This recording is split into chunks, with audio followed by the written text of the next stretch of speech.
Hello, everyone. When Angie Dickinson finally opened up about Ricky Nelson's secret side, she didn't do it with drama, scandal, or exaggeration. She did it with the quiet honesty of someone who had seen a version of him the public never fully understood.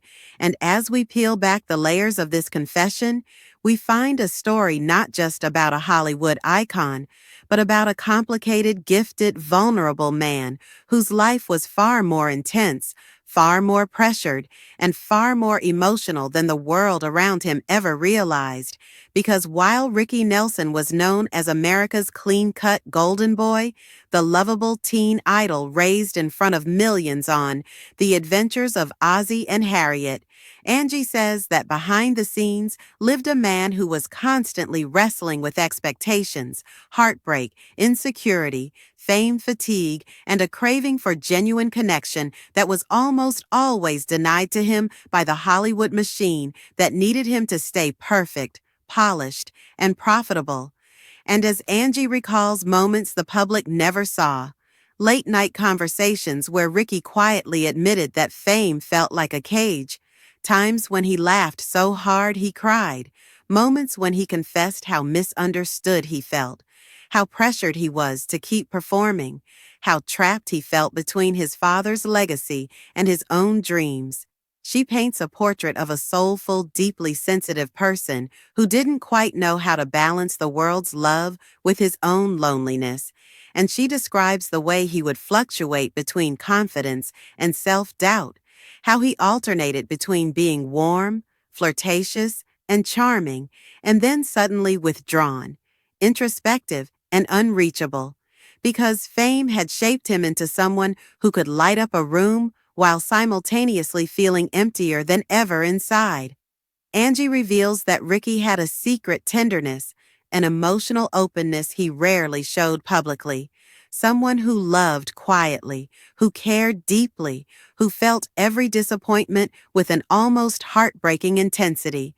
And she talks about the way he struggled with the pressures of live performances, the weight of declining chart numbers, and the sting of critics who didn't understand his shift from teen idol to country rock trailblazer. Because Ricky wasn't just fighting for a career, he was fighting for an identity separate from the good boy image he'd been assigned since childhood. Angie also reveals that Ricky had a rebellious streak, nothing destructive, just a quiet refusal to be controlled, whether it was in the way he chose his music, the people he loved, or the freedom he craved when he was away from spotlights and cameras. And she remembers moments where Ricky spoke about wanting to run away from Hollywood entirely, fantasizing about disappearing to a ranch somewhere far from agents, studios, producers, and fans, somewhere he could finally breathe without the weight of expectations crushing him. She describes how Ricky carried emotional scars from relationships, breakups, and family tension, especially the pressure of living up to the Nelson name, and how that made him guarded, cautious, hesitant to trust, yet surprisingly soft when he did let someone in. And Angie says that among all the public noise, the fame, the gossip, the tours, there was a gentle, introspective, almost poetic side to him that the world never saw. Someone who wrote lyrics late at night, someone who loved silence as much as applause, someone who wanted to be known for his artistry, not his image.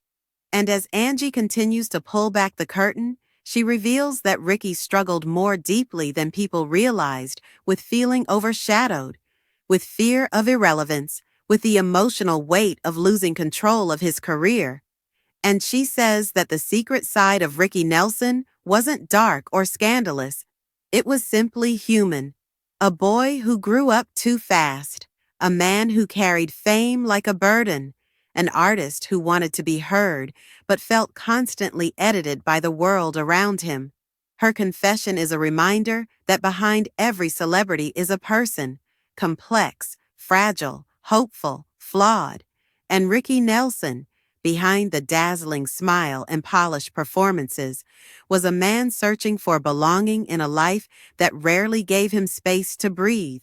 And Angie Dickinson's account brings that truth to light in a way that makes us see him not as the icon frozen in time, but as the deeply real, deeply feeling human being he always was, right up to the tragic end that stunned the world and left his closest friends, including Angie, haunted by the tender, secret side he only ever showed a fortunate few.